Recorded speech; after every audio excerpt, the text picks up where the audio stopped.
Does everything sound all right on my end? Yeah, it's all good, mate. All good. Nice, nice.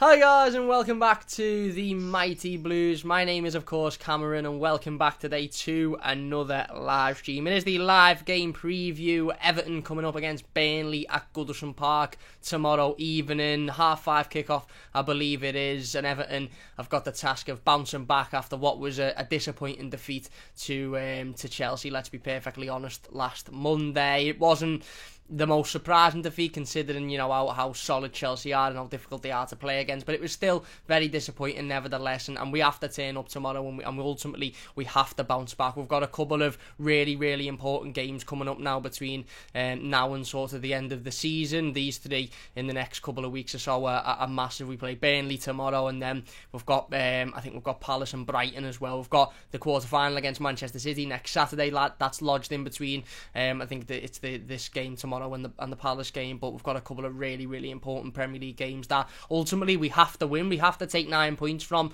Burnley, Brighton and Palace. There's no other sort of alternative, especially if we're wanting to fight for the European position, if we're wanting to fight to potentially finish in the Champions League places. We're joined by Callum today, as per usual. So Cal, difficult game tomorrow. Obviously Burnley sitting in 15th place, 7 wins, 9 draws, 12 losses, but we know Burnley are a notoriously difficult team to play against. Carlo Ancelotti's Everton debut as a manager was actually against Burnley. I remember the game very, very well. It was a 1-0 win. Dominic Calvert-Lewin scored in the 85th minute or something like that after us having about 1,000,000% possession and struggling to break them down for 85 minutes. It was a very, very, very frustrating afternoon. Carlo Ancelotti has had his pre-game press conference today. He said an awful lot of stuff which we'll go into talking about a little bit later on, but one thing he said which I think stuck out to me the most was that he was speaking about the Chelsea game and the Liverpool game, and he said, look, we weren't really able to play as attacking as maybe we would have liked because we were coming up against two sides who are very good going forward and probably do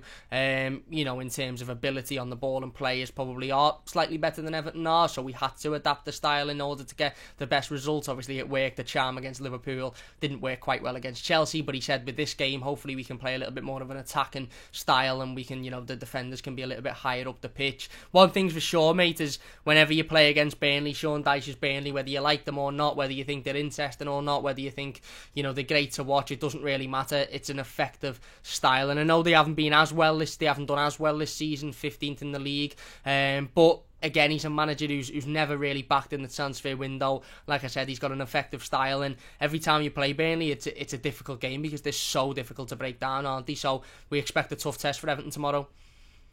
Yeah, we definitely do. It's the same old story. We're playing against, Burnley in the, fucking everything Carlo said. It's like we've just been saying. I'm still confused about it. But, yeah, we're playing against Carlo's dream growing up. Yeah. Bloody Burnley.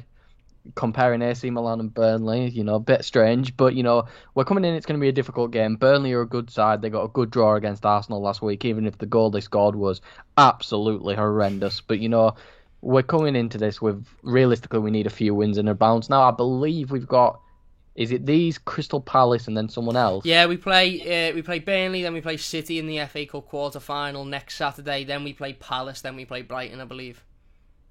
Yeah, exactly. So I believe that the league games are all winnable. And don't get me wrong, I even think the FA Cup game's winnable because I don't know if City are going to prioritise it. They might, because let's face it, they've won the league now. It's game over. Yeah. But yeah, they're coming off a tough loss against Man U, but we'll talk about that in that preview. But yeah, Burnley are a good side. They've got good goal scoring, Chris Wood, very good defenders, and we'll get on to the later why I think Calvert-Lewin's going to have a very tough game against these defenders. But I think it's going to be a typical grind it out result, even if Carlo's saying we're going to go more attacking. I think we're still gonna. I almost did Philip, but I stopped myself because YouTube don't like that. But yeah, so it's going to be a difficult game. It's going to be boring probably. We're going to get a few counter attacks, probably miss a few sitters like we like to do, and then hopefully leave with the 3 points. Yeah, that's it. You're spot on. Ultimately, look, I think every time you play Burnley, and this isn't just Everton, it's most teams, it is always notoriously a difficult game. I mean, you look at some of their last results. They had that draw with Arsenal last week, like you quite rightly mentioned, 1-1. They drew at Leicester the week before that. Okay, they lost 4-0 to Spurs, which I think is quite a freak result in regard to Burnley because they don't usually concede that many. Drew 0-0 with West Brom, drew 1-1 to Fulham the week before that, and beat Palace 3-0 away from home the week before that as well. So they are they're a side that, like I said, notoriously don't concede many goals. They don't win many games either because they're not blessed with the best attacking players. And like I said, I think Sean Dyche isn't blessed with any real sort of investment in transfer windows either. Burnley's board seem to be quite happy with just defending for 90 minutes in games and staying in the Premier League, which, you know, maybe they'll say is disappointing because they don't know where they could be. They got into Europe one season, they had a fantastic season. They're not doing as well this season. I don't think they'll go down. I think they're too solid to go down. They're a very solid defensive unit, but they're still hovering in and around those positions. So it'll be a priority for Burnley to absolutely not lose this game. Coming away to Goodison Park as well. Everton's record hasn't been great at Goodison recently. Obviously, we got that win against Southampton, which was so important last week, and we have to be able to take that win into the next couple of games, including this one. Before I get into it, by the way, in any more detail, before I forget, if you are enjoying, please do leave a like. Don't forget to subscribe if you're new. Don't forget to check out the Football News 365 app. First link in the description. You can check it out. Absolutely fantastic app. Keeps you up to date with all your latest Everton news, scores, fixtures, information, all of that good stuff. If you click on the link in the description, it helps us out on the channel as well. It's run by an Evertonian, so it helps Dan out and the guys over at Football News 365. So don't forget to check out the app using the link in the description. But yeah, back onto Burnley. They're notoriously very difficult to break down. They're notoriously difficult to, overload. I remember we beat them 5-1, I think it was, on Boxing Day a couple of years ago, and they do have those freak results every now and then. We've seen it with the Spurs result. We saw it on that Boxing Day, where if you get a couple of early goals against them, then they're then forced to sort of come out and play, and that's when teams can hit them on the counter-attack, and it can be a little bit of a field day for the opposition, but that doesn't happen very, very often. Certainly with the way Everton have been playing at the moment at Goodison Park, I'm not massively confident that'll happen tomorrow. But listen, again, you could turn around now and say to me, look, would you take a 1-0, scrappy 1-0 in the same way as that, you beat them last season in Carlo Ancelotti's first game? I'd take it all day long, because we just need to be winning games. Now, at this point in the season, it's the business end of the season. We simply just have to be winning games of football, and this one is absolutely vital for us to win tomorrow. Carl mentioned Carlo Ancelotti and some of the comments that he had to make towards Burnley today in his press conference. Very, very, very complimentary of Sean Dyche and the way in which they play. He said that he really respects Burnley because they're not trying to invent a new way of football. He said football doesn't need to be invented, it's already invented. It's been around for a long, long time, so he respects that Sean Dyche plays that solid 4-4-2, and it's not anything unbelievably new to anybody's eyes. It's just a very familiar way of playing football, and they do it in an effective manner. They haven't been so great this season, but usually they're doing it in a very effective manner. And like Carl said, he went on to talk about how he grew up on 4-4-2, or when he was at AC Milan, when he was in his early career, when he was working with some of these absolutely fantastic world-class footballers, some of the best footballers that have ever grace this earth. He spoke about how they, played the 4-4-2 and how it was very similar to the way in which Burnley play, and why he respects that style of play. So Carlo Ancelotti knows exactly what he's coming up against. He knows exactly how difficult Burnley are to play. He found that out first and in his very first game as Everton manager, how difficult Burnley are, especially when they go away from home, because their priority is to not lose. Now, Everton's home record this season, like we mentioned, hasn't been great, and that needs to change. But again, look, I expect a win. I do, because if Everton are going to be a team that are playing in the Champions League next season, in fact, scrap the Champions League. Let's just forget the Champions League for one moment. If Everton are going to be a team that are playing in the Europa League next season, which, let's be honest, is the goal. The goal is European football. If it's the Champions League, then we're all socially distanced out having a belt of time. If it's the Europa League, then it's an improvement on last season, and we can say, you know what, that's good going forward. Hopefully we can build on that. But if Everton want to be finishing in any European competition whatsoever, games against sides like Burnley at Goodison Park are games that you absolutely have to be winning. There's no excuse. Losing to Chelsea away, a Chelsea side who haven't lost since the new managers come in, who have been very difficult to play against, that's understandable. It's not acceptable, because it's never acceptable to lose, but it's understandable. Losing to Burnley at Goodison Park won't be understandable whatsoever. It really, really won't, and it won't be acceptable either, because ultimately, like I said, they are a difficult team to break down, but they're not blessed with an awful lot of quality, and that's where I think Sean Dyche comes into it, and I think Sean Dyche is an excellent manager. I think he's done wonders at Burnley, and I absolutely love the fact that he doesn't care what opposition fans say. He doesn't care if they're boring to watch. He doesn't care if some Chelsea fan sitting in his house on a Saturday night is excited to watch Burnley, or whether a Fulham fan is, not very happy because they don't play great football. He doesn't care about that. All he cares about is results and about his team getting results, and he's done it on virtually no budget with, let's be honest, good Premier League footballers, but nothing spectacular. And that's why, he set his team up notoriously to be difficult to beat, because he knows he hasn't got the best tools to compete with sides like Everton. And I think Carlo Ancelotti knows that as well, and when Carlo's coming out and saying we can hopefully play a little bit more of an attacking style and hold the defenders a little bit higher up the pitch, I think he still understands that even playing an attacking style, this Burnley team is going to be difficult to break down. Carlo did give an injury update regarding tomorrow's game. He said that Yerry Mina, Seamus Coleman and Tom Davies are all back available and ready to start tomorrow. He said that James Rodriguez will be out. He talked about some of the rumours regarding James Rodriguez. He actually, I think his quote was something along the lines of, let me address the rumours regarding James, because there's been a lot of rumours in the news and on social media, etc., regarding James Rodriguez. And he basically said, look, he was playing at 60-70% against Liverpool, he was playing at 60-70% against Manchester United, and that's what he can do. He can provide those moments of magic like he did in both of those games at 70%. But he said the club, including Carlo, the player, and the fitness staff, have taken a decision to basically allow James Rodriguez enough time as he needs to get back to 100%, because they'd rather have him at 100% than at 70% and picking up another knock. So, at least that clears that situation up. We had obviously the Decore news. Carlo said it is a fracture in his foot and he's likely to be out for 8 to 10 weeks as well. Gylfi Sigurdsson, we're not too sure on. He is going to be assessed along with Robin Olsen as to whether they'll be available or not. So, I suppose positives and negatives come out of that then, Cal.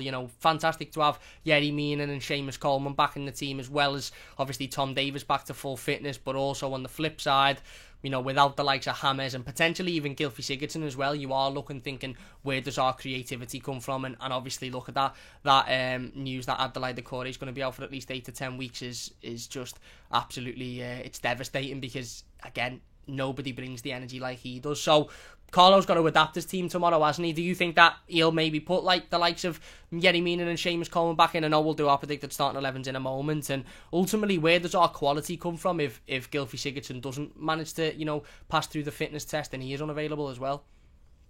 I don't think it's that bad, to be completely honest, because there's a certain player who can't wait for the international break to play. Sorry, my chairs. Right, let me do that. It's all right. Squeaky uni chairs, man. They're just not good. Right, anyway. So I think it will be a good thing, because there is a certain player who's been complaining about his position recently who, maybe we're right to give him a chance in the number 10 role, and if he doesn't produce, then he doesn't play there again. I think Iwobi is a good player. It's obvious I'm talking about Iwobi, but he's a good player, and I feel like even though Carlo does seem to be a bit angry with him, I feel like he will understand, and I feel like if we do give Iwobi the chance, even if Sigurdsson's got a knock, let's put him on the bench. Let's not risk him, because if he then gets a bad injury, it will not be a good thing. But I think Iwobi can produce. It's the end product that's a big problem. But if he can get us to the edge of the box and then just let Richarlison, Calvert-Lewin, Digne do the work, then it'll be great for us, in my opinion. Yeah. No, I agree. And Wemi puts a comment in saying any team is difficult for us to break down. Can we have no attacking strategy? Just get it to Dean, to cross it to Dom, and hope we can stop the opposition scoring, which I suppose is a plan. Just seems like, yeah, no, I agree, and I think it will be really, really interesting, because Carlo Ancelotti making that comment and saying, we're going to play a little bit more of an attacking style tomorrow, when the defence will be a little bit higher up. It intrigues me massively, because other than the first half against Leeds, where it was like a different Everton, where we actually come out and we attacked them and we were creating and we were playing with energy and we were playing with a bit of pace. Other than that first half against Leeds, I haven't seen Everton come out and apply an attacking strategy, if you like, since those opening 5 or 6 games of the season when we were winning comfortably. Since obviously, you know, we had the run of bad form in November, and you know, obviously we come back against Chelsea with a fantastic performance, but albeit quite a defensive performance. We haven't really seen Everton adopt an attacking style since then, other than that first half against Leeds. Even when we've come up against teams like West Brom last week, we weren't really, you know, fantastic going forward. Southampton, we weren't really fantastic going forward. So it'll be really, really interesting to, if we do, you know, adopt that style, you know, how that works and how Carlo Ancelotti is going to plan around that, because I'd love nothing more than Everton to turn up and do what we did for this game, like we did in the first half against Leeds, because we were quick to every ball. The passing was great, the movement was very, very good, we were getting about the pitch, we were just better than the opposition, and that's not something we've said an awful lot in recent weeks, is, oh, we've been better than the opposition today. We've been comfortable in games, we've defended really well in games, you know, we've taken our chances, we've been clinical, but overall, for the entire 90 minutes, there's not many times we've been able to say, yeah, we've comfortably controlled that game and the opposition hasn't been anywhere near the ball. We haven't done, basically what I'm trying to say is, we haven't done what Chelsea did to us last week for a long, long time. So it'll be interesting to see if we can do that, because again, Burnley are a side that, look, mightn't necessarily have an awful lot of possession, and they mightn't be a team, they're not going to be a team that are constantly playing it around us and you know, actively going for the attack. Burnley are a side that are going to expect Everton to do that, and for me, we are more comfortable when teams have got the ball. We're more comfortable when teams have 60, 70, 80% possession and they come at us and we hit them on the counter-attack. That's where, for me, Everton are most comfortable, certainly this season. Not when teams go to us, you have the ball. Because when teams go to us, you have the ball, we seem to struggle to know what to do with it. It's just passing it around, you know, and we can't really break sides down. So I agree, it's going to be extremely difficult to break Burnley down, because we have struggled to break sides down this season, and Burnley are like the ultimate sort of, like when you're playing a video game and you go through the campaign and you've got all these little mini sort of bosses, and then Burnley are like the big massive boss at the end of the game to complete it. That's what Burnley are in terms of teams breaking them down. They're extremely difficult, but like I said, you know, Carlo has come out and being quite open today in saying that that's the way he wants to play, that's the style he wants to play in. He's been firm with injury news as well. He said James isn't going to be available and won't be available until he's 100%. We know Abdoulaye Doucouré is out. You mentioned Alex Iwobi there. He did talk about Alex Iwobi, and he basically said he's seen the Instagram post that Alex Iwobi put out. If you don't know what we're talking about, Alex Iwobi had put an Instagram post out a couple of days ago of him playing for Nigeria, I think it was, and the caption was, delighted to be called up for my national team. Hopefully I get to play in my preferred position. Now, I read that as a little bit of a dig at Carlo Ancelotti and Everton for maybe not playing him in his preferred position. Some other Evertonians and some other people on Twitter said, no, that's nonsense. He's having a dig at Nigeria, because the last couple of times he's played on an international level, he hasn't been able to play in his preferred position. But obviously, Carlo Ancelotti had seen that and maybe felt like we all did, in that it was a little bit of a dig towards where he's been playing for Everton. So he come out today in the press conference and basically said, look, Alex Iwobi needs to tell me where he wants to play, and I'll tell him that he needs to tell me where he wants to play, because if he wants to play in the 10, no problem, we'll play him in the 10. If he wants to play in the 9,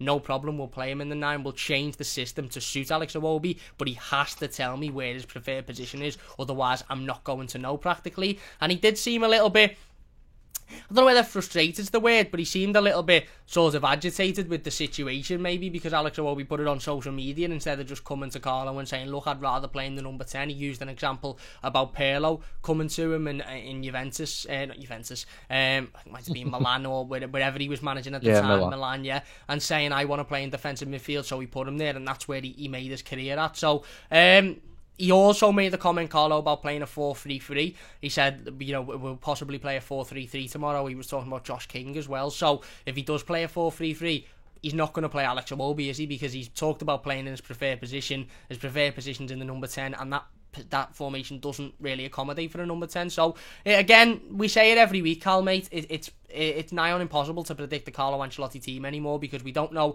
who's going to play, we don't know where they're going to play, we don't know the system, we don't know the style. All we know is Carlo has said that we hope to be more attacking, and we hope to, you know, keep the defensive line a little bit higher tomorrow. So you know, that'll obviously be something different to what we've seen recently. Before we get into our predicted starting 11s, we will get into the live comments, but I want to ask Cal one more thing. They've got a couple of little quality players. bloody hell, Leeds, Brighton, what am I talking about? Burnley. They're not blessed with the most quality in the world, but the likes of Nick Pope obviously is a contender for Jordan Pickford's England spot. He's been, decent this season. You've got Dwight McNeil, who I really like. I think he's a great little player. You've got the likes of Chris Wood, who, isn't your top goal scorer and striker in the league, but he can get himself about, he can make himself a nuisance to opposition players. So as much as Everton are expected to turn up and comfortably win this game, or at least comfortably console this game and go out and win it, there is a couple of players that maybe we have to be careful of, don't we? We can't overlook Burnley at all. No, we definitely can't. Even Dwight McNeil, I think Jay Rodriguez is extremely underrated. Chris Wood's going to get you 13 to 15 goals this season, basically guaranteed. They are a good side, and it's not like they don't have any attacking talent to play through. They do, and I feel like that's one way they catch teams like Arsenal off guard when they beat them, because they can get forward and they can score goals. If you give Chris Wood a shot in the box, he's more than likely going to tuck it away.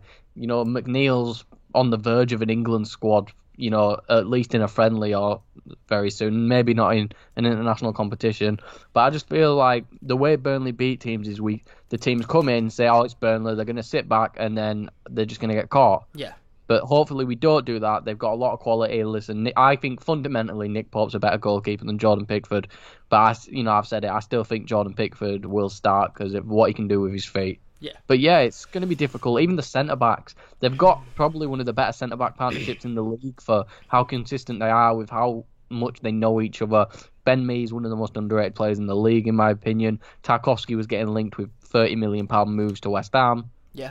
It's going to be difficult. It's going to be really difficult. No, absolutely. I agree. And I think one thing we can all agree with Burnley is they're very assured with the way in which they play. Their style is very much, everybody knows what you're going to get out of Burnley, but it doesn't make it any easier to play against them. And I think we absolutely shouldn't underestimate them. Ultimately, this isn't just a Burnley side who, again, are notoriously difficult to play against, and you know what you're going to get. This is a Burnley side who will still be looking over their shoulder, thinking if we don't start picking up some points, we could get dragged into a relegation battle, and we absolutely don't want that. I know they're 15th and they're probably quite some way off the bottom three, and it's very unlikely that they'll drop into that fight, but you never know. Certainly with the way Fulham are going at the moment, picking up points at Anfield, picking up points at Goodison a couple of weeks ago, playing really good football. Burnley probably are still feeling like, okay, we mightn't be as sort of worried about relegation as other teams, but we certainly shouldn't be become complacent and just think it's done and dusted. We have to start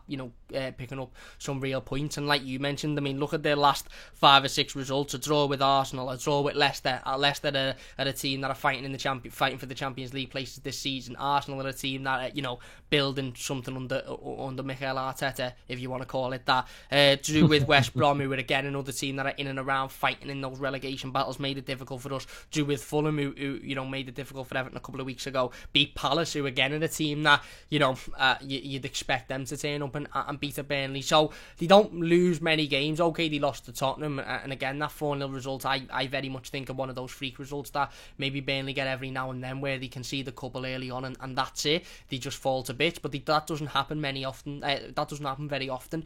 So we'll look. It'll be a very, very difficult game. We'll go into our predicted starting 11s in a moment. Then let's get into the live comments before we do that. If you're enjoying the stream, by the way, please do hit that like button. It does only take a second. If you're new to the channel, don't forget to subscribe as well. Really, really do appreciate it if you could share the stream on social media as well. That would mean a great deal. Try and get as many people involved as we possibly can. Andy says, hi Cam, we need to tie a front three of King, Richie and Dom. I think it could work. Well, interesting you should say that, mate, because that may or may not be my predicted front three for my predicted starting 11, so we'll go into that a little bit later. Evan Vid says, hey Cam, love the vids. How's life? Thoughts on the Sigurdsson injury? I'm good, mate, I'm all good. The thoughts on the Sigurdsson injury is, I think if we're going to be without Gylfi Sigurdsson, Abdoulaye Doucouré and James Rodriguez, then we massively need to change system, and we're going to be massively reliant on, for me, 4 players: Dominic Calvert-Lewin, Richarlison, whoever plays in that right wing position. I would assume Josh King, given Alex Iwobi's comments about preferred position, and Luca Dean. Maybe Alex Iwobi will get his opportunity at number 10, but again, I'm not so sure about that one. I don't think Sigurdsson will start either way, if I'm being completely honest with you, because I think given the fact that Carlo has said today that he still needs to be assessed as to whether or not he's going to be fit to be involved, I think that'll be enough for Carlo to say even if he is fit, you're going to start on the bench and you can maybe come off and make an impact. But ultimately, you know, me and Tom sat down and talked about Gylfi Sigurdsson yesterday. You can check that video out. It's live on the channel now if you haven't already, and his future and whether or not he should be given a new contract. But whether we like it or not, other than James Rodriguez, Gylfi Sigurdsson is the closest thing we have to a creative player, to a player that sits in that midfield and creates for others. I know you've got Luca Dean, etc. and Richarlison, but obviously they don't sit in that number 10-esque role. So it'll be difficult. Obviously, I want Gylfi Sigurdsson fit because we know what he can produce. He showed it this season on a number of occasions. So if he is injured, it'll be disappointing, and ultimately it's another injury to add to Doucouré, to add to James, to add to Gbamin and the never-ending list of Everton injuries, really. Andy says, "Hi Cam, this is a must-win tomorrow. Come on, you Blues." It is right, it certainly is. Jane says, "No Doucouré for 10 weeks. I'm gutted." Me too, mate. He's going to be a massive, massive loss. Paul says, "Alright guys, alright Paul." Wimmy says, "Cam lad, long time no see. And Cal, I believe, how's it going, fellas? I'm all good. And Lenny says, "If we go attacking, I hope it doesn't backfire like it did against Newcastle. Let's hope not, mate." Semi says, "Hi Cam, hi Cal, hi Wimmy, hi guys. We're all doing well, cheers." Semi God says, "We need creativity in the side, and I'm hopeful that Gylfi is fit, so at least he can play." That's something I didn't think I'd ever say. Semi says, "I got." Philip says, "Did Cal almost say the F word?" YouTube don't half crack down on the swearing these days. I used to F and blind and be absolutely sound, but now they're not having it. Semi says, "I got, we do need Sigurdsson right now. Don't know about the new contract though." And Wimmy says, "I don't understand why everyone was pissed off at the Chelsea loss. We played like we had for at least 10 previous games. Sit in, hope to scrape a goal. Will we do the same against Burnley? Sadly, but we will. Hopefully not. Like I said, I take quite a lot of confidence in the fact that Carlo Ancelotti has come out and actually mentioned an attacking style of play and playing a little bit different and playing sort of with the defence a little bit higher up. But, you know, let's wait and see. Let's get into our predicted starting 11s then anyway, Cal. Like we said, it's going to be an extremely difficult game. Burnley are a difficult team to play against. We know Yerry Mina, Seamus Coleman and Tom Davies are in contention of starting or playing because they're all available. We know Abdoulaye Doucouré, James Rodriguez are both out, and Robin Olsen and Gylfi Sigurdsson will be assessed tomorrow or today before the game. Do you want to start with your goalkeeper and backline then, and then we'll go from you to me? Yeah, we'll go. Right, so people aren't going to like this. I think he's going to play the three at the back. I just think he wants to put the best players on the pitch, and if we're going to attack and constantly just go at them, we need players who will stay back. And let's face it, if we have Digne and Coleman bombing forward, and then just Godfrey and Keane, I love both of them, but they will concede. Don't get me wrong, I think we'll concede in this game either way, but I think Carlo's gone for a three at the back. Personally, maybe I wouldn't, but I think Carlo's going to go at the three at the back, even though he's talked about the 4-3-3. So I think in goal it's got to be Jordan Pickford. All the stuff that's happened with Robin Olsen recently, with his family and stuff, I don't think it would be right to play him. Yeah. He's got a lot of stuff going on with his life right now that is just more important than football, and we've got to realise that. So I think it's going to be Pickford in goal. 3 clean sheets in his past 4 games. Still an excellent performance against Chelsea. And I believe that he got... Was it who scored goalkeeper of the month or something like that? I don't know, mate. In the Premier League, it's escaped me. Or It wouldn't surprise me. The most saves or something. He made 8 saves in that game against Chelsea. I know that. Yeah, exactly. Like 8 saves. For someone who apparently can't catch. Well, he still can't catch the ball. He can save the ball, but he can't catch it. But he's been fantastic. And then I think a right centre back is going to be Godfrey. Like I said, he's undroppable. I don't care if he scored 4 own goals against Chelsea.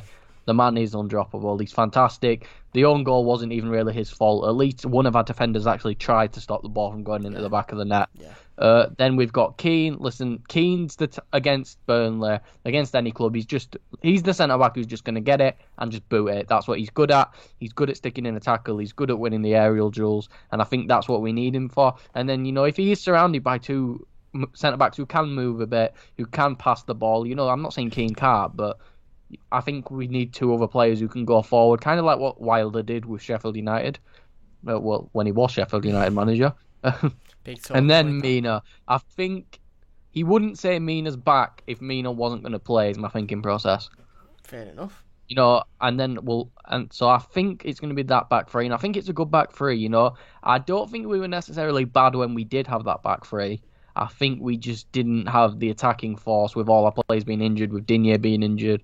We didn't have anything on the attack really. So I think if we try it again and maybe we're actually giving the full-backs a chance to go forward and to cross the ball and to play those passes, we might actually see some production out of it. But then obviously left wing back, Luca Digne, best left back in the world in my opinion. And the guy's fantastic. There's no reason why we don't play him unless he's had one of his legs amputated. And then wing back, still playing, by the way. Oh, he's, as long as he's still got his left leg, it's fine. And then at right wing back, we've got Seamus Coleman. He's back from injury. Like I said, I don't think Carlo would mention these players being back if they weren't going to play. Because he didn't say back in training, he said they're back. Yeah. So, that makes me think they're going to play. And listen, Coleman, I don't think he has 90 minutes in him anymore, really. He looks dead after 90 minutes a lot of the times.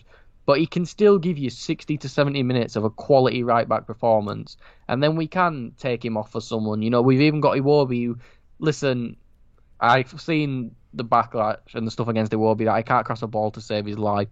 But he did a decent job at right wing back. We have Holgate who can tuck back and make it a back four. We have loads of options to do. So I think that's what Carlo's going to go with. Fair enough. No, I think you could be down to a plan here. I mean, Carlo Ancelotti coming out and mentioning a 4-3-3 means very, very little because, again, if there's one thing we know about Carlo Ancelotti, certainly in the last sort of few months or so, is that he hides a lot from the media, and I like that. I like that about him. I don't need to know. I mean, it'd be much easier for these predicted starting 11s and these previews, but I don't need to know what formation we're going to play. I don't need to know what players are going to play in which position. I love the fact that he comes out beforehand to Sky and BT and goes, you don't need to know the formation, you'll see it when we start. There's the list of players. You put them wherever you want to put them, and you'll see when we start. I love that because that means that he's not leaving any space for opposition teams to go, right, that's how they're going to play. We'll adopt this, or we'll make these last minute changes to sort of figure out who's going to play where or etc. I love that. I have no issue with Carlo Ancelotti hiding things from not just us, but everybody really, as to ways in which we're going to play and formation. So it wouldn't surprise me if he didn't do the 4-3-3, even though he mentioned it. It wouldn't surprise me if he went 5 at the back, to be honest, because it can be seen as an attacking formation with the wing backs. Obviously, I'm going to go for the 4-3-3 just because I think my front three again, a little bit different, and I can actually see the three of them playing together in this game. But my back line, I've gone for Jordan Pickford in goal again. Absolutely, exactly what Callum said. He's been absolutely excellent recently. Made some excellent saves in the game against Chelsea. Yes, he gave the penalty away, which is disappointing, and arguably, he could have done better with. But again, if it wasn't for Jordan Pickford, we probably concede 4, 5, maybe even 6 goals in that game because he made some absolutely exceptional saves. Excellent in the 3 games prior, 3 clean sheets prior than that. I also agree on what Robin Olsen, what Carl said about Robin Olsen as well. Again, I don't want to go into it in too much detail because it's a private matter, and Carlo Ancelotti quite rightly said to the media today that he wasn't going to go into it because it's private. He addressed the injury that Robin Olsen's had and said that he'll be assessed as to whether or not he's going to be fit or not, but he said, I'm not going to go into any of the personal stuff because it is what it is, it's personal, but the club are sort of helping him with that. The club are investigating it, and he's getting a lot of support around that. So I think Jordan Pickford will be in goal tomorrow, and then I'm going to go for the back 4 of Luca Digne at left back. I think Luca Digne's crossing, I think Luca Digne's forward play could be vital tomorrow, if I'm being perfectly honest with you. Obviously, with the lack of James Rodriguez, with the uncertainty surrounding Gylfi Sigurdsson and whether he'll be available or not, I think we could massively rely on that in-swinging left-footed ball from Luca Digne tomorrow. And look, he had a fantastic game against Burnley when he, in his first season, I think away from home, he scored 2 goals. I think he scored a free kick and then one from outside the area. And I just think Luca Digne is I think he's due a really, really good game. Don't get me wrong, he hasn't been awful recently. He's been okay, but going forward, he hasn't really been as effective as we know he can be, and that he usually is. So I think he's just due another great game and another excellent ball into the box. Or another few excellent balls into the box. So I expect Luca Dean, of course. Again, there's no other option. Centre backs, I've actually gone for Michael Keane and Ben Godfrey again. I think he'll reserve Yerry Mina at least until maybe 60-70 minutes in, and then he's probably got one eye looking on Manchester City. Even though he won't admit that he's got one eye looking at Manchester City, I don't think he'll be preparing for that game. I just think he'll think, listen, we'll go with Keane and Godfrey at centre half. Again, they're a solid partnership. Michael Keane's been excellent this season. Ben Godfrey, like Cal said, is undroppable. And then Yerry Mina can come into the game against Manchester City with another week's training underneath him. He mightn't go with that. He might revert back to Michael Keane and Yerry Mina. He might put Ben Godfrey in midfield, which is something we spoke about, or myself and Tom spoke about. With that video's going to go up later today. We also spoke about it on the live stream yesterday. We don't know. Again, it's nigh on impossible to pick a Carlo Ancelotti side because we simply just don't know who he's going to go for. But I've gone with Keane and Godfrey. I think he'll maybe save Yerry Mina, give him a little bit of extra time. And then I've gone with Seamus Coleman at right back. To be honest, I think Mason really, really struggled against Chelsea. I don't think he was helped by the fact that Alex Iwobi was practically standing on his head and we were practically playing with two right backs. But nevertheless, I think Mason struggled and has struggled at times this season. Don't get me wrong, at other times he's been absolutely excellent. He was fantastic in the Merseyside derby, completely kept Liverpool's front three in his pocket for the entire game. But I think in other games he's maybe struggled in that right back position. And I think now that Seamus Coleman's back, he's fully fit, he's had a week's worth of training, I think we'll see Seamus Coleman back in there. And look, the last time we seen Seamus was in that Merseyside derby and he was absolutely exceptional. So I wouldn't be surprised to see him in there again, if I'm being perfectly honest with you. So there's my back four and Jordan Pickford. Who's in your midfield, mate? So this is basically a 3-5-2, so I think it's going to be three midfielders and one of them's going to be allowed to get forward. Okay. I was just playing devil's advocate with the Iwobi thing. I don't think he's going to play. It's like, I just don't know with him because he can't play an end product ball. So maybe against like a Brighton he'll play, because Brighton like to come in, they like to attack. Brighton's a team we can catch, and maybe where Iwobi will be useful. But against Burnley, we're just going to sit back and be like, have the ball. I don't really want to see Iwobi get into the 10 role, like I think Wormy said it, get to the edge of the box and then just give it straight back to him, and then I'm sat here headbutting my desk because I've had enough of it. But I think it's going to be Alan, Davies. Listen, I think them two are going to be fantastic together. I think when we've got that full midfield back, it's going to be a struggle for some teams, especially when we have Aaron. Hopefully, Aaron's and Wendy are in. Mate, anyway, imagine it. It is the dream. But yeah, I think it's going to be Alan and Davies, because, like I said, I do think Digne and Coleman are going to be given the right to bomb forward. So, Davies and Alan will sit back a little bit. So then if we do get caught on the counter, we still do have 5 players back, technically. Yeah. So I think that's something that'll be very useful. And then I've gone for Andre Gomez because I just feel like the end ball with Gomez is better than the end ball with Iwobi. That's what I'm adding up here. I feel like you're much more likely to get that nice key pass that leads to a goal from Gomez than you are from Iwobi. So I think Gomez is going to be given license to get forward a little bit more instead of sitting on the halfway line, sit at the edge of the final third where he can play those short passes, get people involved. I think Gomez is good at getting other players involved in the game, and I think we've seen a lot of his dribbling recently, ever since his form started to turn around. He's been a bit inconsistent again recently, but I just think I think he's more consistent than Iwobi, and I feel like he offers more than what Iwobi will do with that end product. So I'm going to go for Davies, Alan, and Gomez in my midfield. There you go. Interesting you should say that, because I've gone with the exact same 3, and we talked about Andre Gomez in the review to the Chelsea game, and I said basically as nicely as possible. I just don't think he's. I think he's a good footballer, and I agree with you. I think he brings other players into the game, but in terms of his effectiveness himself, in terms of goals and assists and being on that pitch as a midfielder, I don't know if he brings enough. But I also said, given the fact that we could be looking at Decore being out for a sustained period of time, now obviously we know James isn't going to be available. We know Sigurdsson's a doubt, so we haven't got many options, and I think, I do think Tom Davies and Alan will start, and rightly so. Alan, was just coming back from a big injury, of course, had a couple of games under his belt, done well in those games. Tom Davies has been excellent recently, absolutely excellent. Prior to that injury, he was arguably our best player, so he should definitely slot in. And then I have gone with Andre Gomez. My issue with this midfield is, where does the energy come from that Abdoulaye Doucouré brings? Like I said, it's very, very difficult. Carlo Ancelotti could go with Meenan and Keane as a centre-back and put Ben Godfrey or Mason Holgate in the midfield next to Alan and Davies, but then you've got the energy there, but where's the attacking press then?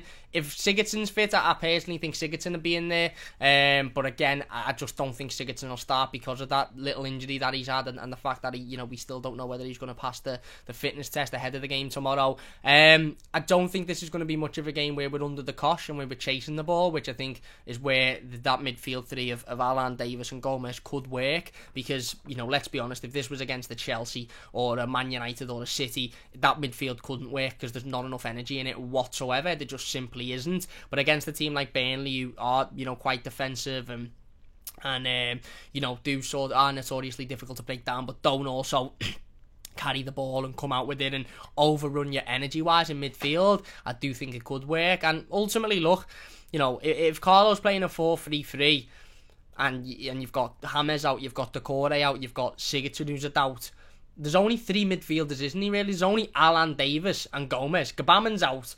Onyango is potentially a shout, but still very, very young. Me and Tom talked about Onyango. I think I'll put that video up later as well. But he is still very, very young. But other than that, there's nobody else, is there, really? I mean, you've got Iwobi there who could potentially play in that 3 and he could play as the 10, and then you've got Alan and Davies behind him, maybe. But I don't think he'll go with that either. So I agree, mate. I think that's the midfield 3. And like I said, there's not many other options, is there? I mean, we've got, 2-3 injuries in midfield. So who else could we potentially put in there? Yeah, here's the thing, is I actually wouldn't be against Onyango playing, I think he's got a lot of energy from what I've seen. Looks like a good, tidy little midfielder, and we just do need that energy in midfield. I really wouldn't be against it.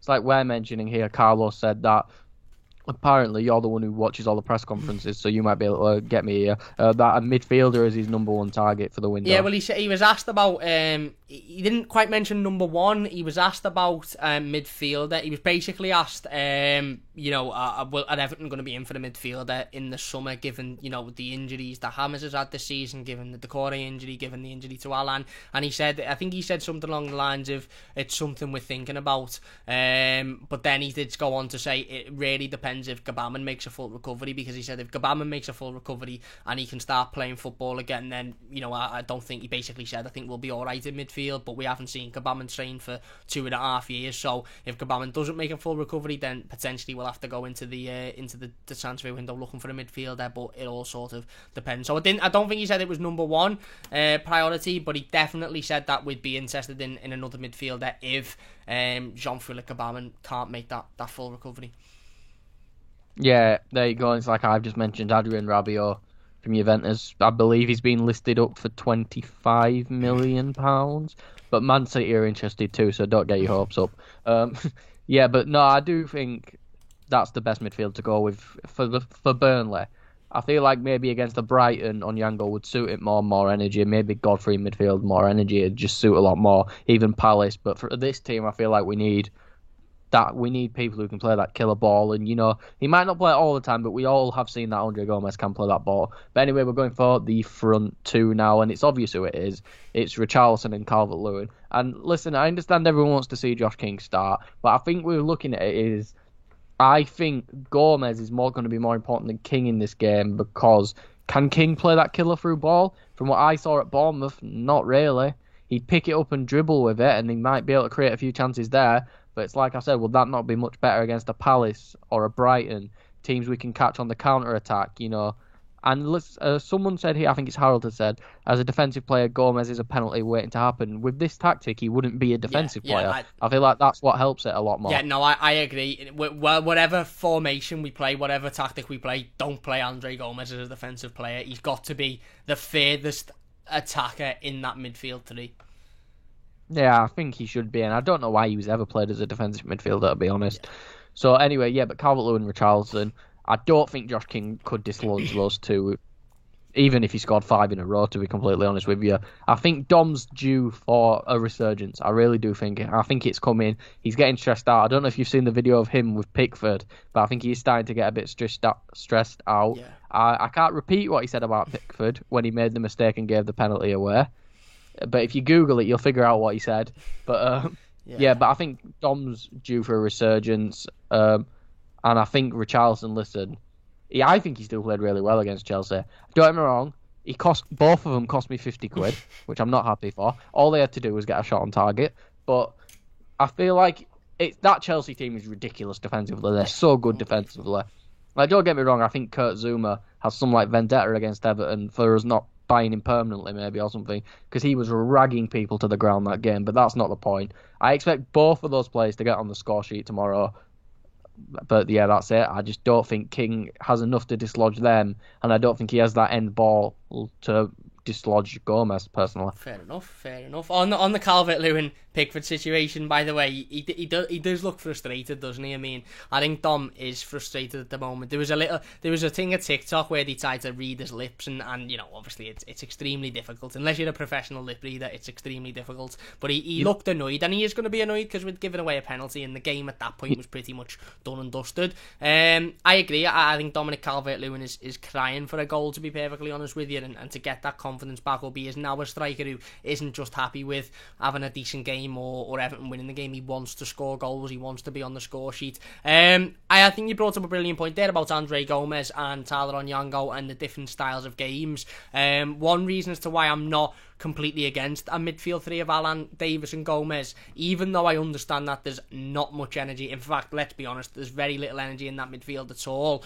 I do think that Burnley are a side that haven't really got much energy there either, and you know, it'd probably be a little bit of a slower game, and I agree. I think whereas the energy of maybe an Onyango or a Godfrey in midfield would be needed against the Palace or the Brighton, maybe in this game against Burnley it wouldn't be so much needed, and would more rely on a bit of quality. And Andre Gomez has got quality. Let's have it right. He's got quality on the ball. He's just got no energy whatsoever. I've obviously got a front three then, because I've gone for the 4-3-3. I've gone with Richarlison, Dominic Calvert-Lewin, and I've actually gone with Josh King. Again, look, the King situation's a bit difficult for me because we've brought in a player on a 6-month deal, you know, for obviously to strengthen the squad, to add something a little bit different, and for me, you know, seeing him in 5 or 10 minutes at the end of games is nonsense, because it's not helping anybody. He's not going to be able to come on and change the game in the last 5 or 10 minutes. We understand as a fan base that he's not going to be able to come on and change the game in the last 5 or 10 minutes. So it's just pretty, again, it seems at the moment like he's going to continue to do that for the rest of the season, and then he's going to go in the summer and that'll be it. And we'll all sort of be sitting here going, what was the real point in that? You could have just done that with Gordon, or you could have just done that with Bernard and saved yourself the wages that Josh King was on. So I do think we'll start to see Josh King starting games, because I think overall the plan is that they want to keep him in the summer, but they couldn't make, Everton I'm talking about, couldn't make you know, a reason strong enough to keep Josh King on the basis of him coming on in the last 5 or 10 minutes of games and not really doing much. If they want to keep him in the summer,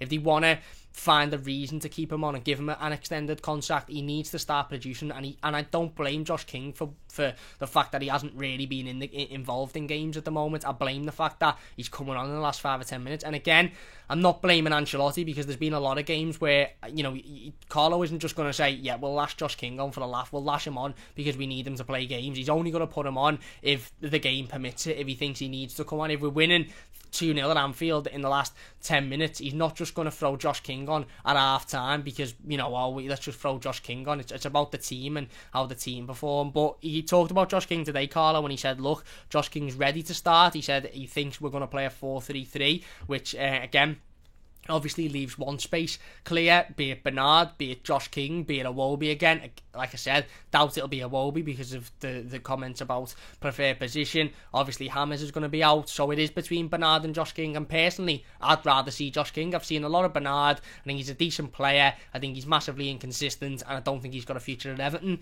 whether you like him or not, and I like him. I think he seems like a really, really nice fella, but I don't think he's got a long-term future at Everton. Josh King, we haven't seen enough of, and those questions haven't been answered. So I'd like to see Josh King if we play a 4-3-3. If we don't, and we only accommodate for a 2, then obviously it's going to be Calvert-Lewin and Richarlison. They are the other 2 players. Richie, I think, has been excellent recently. I think he was really good against Chelsea as well, to be fair. Obviously, he didn't have an awful lot of the ball, but when he had it, he done quite well, held it up well. Obviously, he's gone for the R9 haircut as well over the last couple of days or so. Whether he's still got it or not waits to be seen. Hopefully he's still got it, because it'll be something to have a smile about tomorrow. And then Dominic Calvert-Lewin up front, I agree. Look, I think recently the tactics and the formation maybe haven't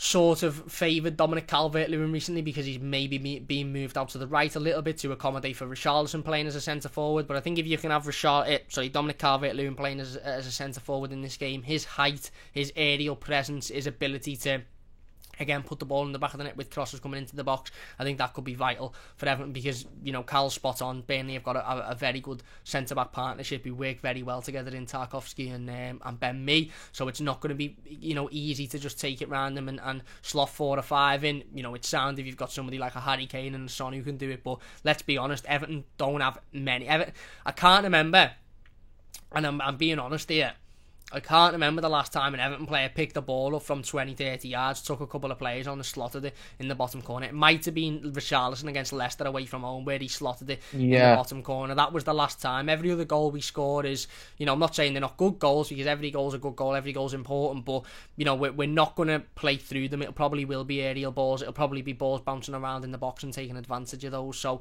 for me, Dom plays, obviously Richarlison plays, I think they're dead set, and then I'd put Josh King in the other position. So, there you go. They are our predict starting 11s. Let us know your thoughts on them in the comment section down below. Jordan, I've read Jordan in the comments. Callum's is a little bit different to mine.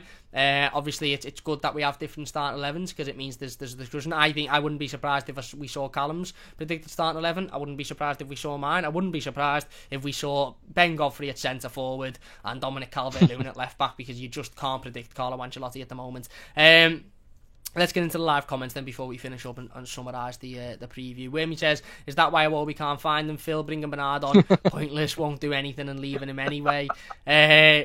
Philip says, wasn't there someone a few weeks ago about King having poor eyesight and it might be getting worse? Never read that, mate. I hope not. Sam says, Bernard's been out the club about 20 times now. Wormy says, when DCL was out and we played Richie centre-forward, King stayed on the bench. That's about says it all. Well, and again, I think, as much as I think that was arguably down to maybe Carlo not quite fancying Josh King, I also think that was down to probably Richarlison knocking on Ancelotti's door and saying, if Dom's out, I want to play centre-forward, because I've wanted to play centre-forward for a long, long time, and he played there, and he was fantastic there, so you can't really argue with that decision. Semi says, spot on, Cam. Philip says, goodness me, Jordan, that was a bit silly, old chap. I think he's talking about the penalty. Maybe says, is anyone onto the FIFA icon black market stuff that's going on? How long can EA allow to abuse their licenses? I don't know. Cal, you play a lot of Ultimate Team, mate. Do you know anything about that? Right, I might be wrong here, so someone correct me if I am. Apparently, they're like, someone messaged someone on Instagram, and basically there's prime icon moments, which are legend players at the best of their career. So there's a 97 rated R9 Ronaldo, a 99 rated Pele, and apparently they're just selling them for money. Like, I don't know if it's fake, but I've seen a message of someone, apparently it being from EA, it's probably fake and they've took the mick for a laugh, but saying, oh, do you want to pay £1,200 for a 97 R9? First of all, if you're buying that, what are you doing? That's £1,200. You can buy a car with that. Yeah. But I think that's it. I might be wrong, so someone correct me if I am, but I think that might be it. There you go. Video games, eh? What can you do? FIFA's always been like that, hasn't it? Where are we? Luke says, when the lineups come out, usually it's like Carlo has no idea what he's doing, but it's the complete opposite. Exactly. We have no idea, but I still remember on that Saturday night, last time we played at R5, actually, at R4, when that Derby lineup come out, and I just remember thinking, this is going to be a long night, this, and it was the best night that we've had as Evertonians. It was a long night. It was a long night, to be fair. It was, but it was worth it at the end of it. Harold says Bernard needs to change jobs. I like Bernard. Listen, I just think Bernard isn't suited to the Premier League, to be honest. I like him. I think he's a decent fella. I think he's down to it. I think he's a good footballer. I think technically Bernard is very, very, very good. We've seen it against Tottenham. That goal against Tottenham was absolutely excellent. And I said this, funnily enough, to my brother a couple of days ago on the phone. I said, I wouldn't be against Bernard playing as a centre-forward, to be honest, because I think finishing-wise, I think he can finish it. And not that I wouldn't be against it. What I mean by that is, I'd probably rather him play centre forward than on the wing, because I think his finishing is decent. I think he can finish the ball. I think he's got, he's quite skillful. He can find his way into the areas, but 25 yards from goal, he just hasn't got the strength. He hasn't got the consistency. But listen, he's just not good enough for a team playing in the Champions League, and that's ultimately what we want to be. Ian says, bit harsh on Bernard, scored the winner from the bench against Spurs. That's what I mean. And Semi says, literally the only thing he's done most games, he's a ghost. Everyone's just going up Bernard now. Come on, don't want him to get in the comments. I like him. I think he's a decent lad. I just don't think he's good enough, really. Adult says Josh King should start this game. Why pay £2 million for nothing? Wimmy says, I've lost it. Yeah, we haven't filled. There's still hope we might see sense and send him on his way in the summer. Philip says, why have we bought King? Semi says, wherever you put Godfrey, you can change the game. What a diamond we have. Exactly. Adult says, as a defensive player, Gomez is a penalty one. We read that one out before. And Wimmy says, we have a problem in midfield, but also we don't have any wingers or a right back, less you count Holgate because he passes right back to the keeper. Oh, a little bit of that was like a rap bar, that. No, look, we need a right back, obviously, in the summer. We all know that. That's light as day for me. That's number one priority. But anyway, Carl, look, before we finish up, again, just to summarise, it is going to be a difficult game. It always is a difficult game against Burnley. They're a difficult team to beat. They're a difficult team to break down. But if we want to be fighting for the Champions League position, if we want to be seen as a Champions League contender, we need to be winning this game, don't we? Yeah, 100%. Listen, I think this is it for Champions League now. I'm not getting my hopes up for it, just because if we do get it, it'll feel that much better. I think, though, if we don't finish in a Europa League spot, I've said in the thing here, 7th would still be a good finish, but it'd still be disappointing because we'd all be like, we were right there. Yeah. We had our fingertips on it and we just did an Everton. Yeah. Let's not do an Everton. These are teams we should be beating. I can understand losing to maybe Spurs or something like that, or Man City on the last day of the season, but every other team we play until then, I realistically think we have a chance to beat. Yeah. And I'm talking about in the league, by the way. Even in the cup, I don't think Man City are going to play a full starting 11. And like I said, if we finish 7th and win an FA Cup, that's fine because we get Europa League football through the FA Cup. But I think, or is it the League Cup or both? No, I think you get it in the FA Cup as well, yeah. Right, so there you go. So if 7th and an FA Cup, I'd rather have than 6th for nothing. I'd rather have an FA Cup, just an FA Cup, mate, to be honest with you. I think it'd be amazing. Oh, if we win the FA Cup, mate, I'm getting the train straight. I don't worry about that. But yeah, I have faith in them. And I know Decore's injury's bad, and I know we're all worried. But in the end, I feel like Carlo's going to pull some out of the bag and win something for us, whether that's a Champions League spot or an FA Cup. I feel like it's going to be a good end to a season for us, and I do think we're going to win this game. Let's hope so. Got to win it. Like we said earlier on, Champions League, Europa League. If we want to be playing in Europe, then sides like Burnley at home. For as much as I respect them because they've got a distinct way of playing and they play like that and they don't change it, you've got to be winning those games of football. Anyway, massive thanks for watching. We're going to finish it up there then. Big thanks to Callum for joining us. You can check out Callum's link in the description. Go and drop him a follow on Twitter, and go and check out the stuff on Prince Rupert's Tower and all that good stuff as well. Anything to say before we finish up, Cal? No, you've just said it all for me. There you go. Check Cal out in the description. Go and drop him a follow. If you have enjoyed this video, please do hit that like button. Massive thanks to everybody for getting involved in the live comments as per usual. Really do appreciate it. If you're new to the channel, don't forget to subscribe. If you're watching as a YouTube video, leave your thoughts in the comments and we'll get involved with as many of them as we possibly can. Don't forget to check out the Football News 365 app as well. Top line in the description. Download it. It's free to download on iOS, Android, all of that good stuff. Keeps you up to date with all your latest Everton news and information. Philip says, as always, great team, lads. Thanks up to Toffees. Is right, Phil. Thank you very much. Big thanks to everybody for joining. If you've enjoyed it, leave a like, subscribe if you're new. Up the Toffees. We'll be back obviously tomorrow with the match reaction and player ratings and all that good stuff. So check us out for that one. Big thanks for watching, and we'll see you soon on the Mighty Blues.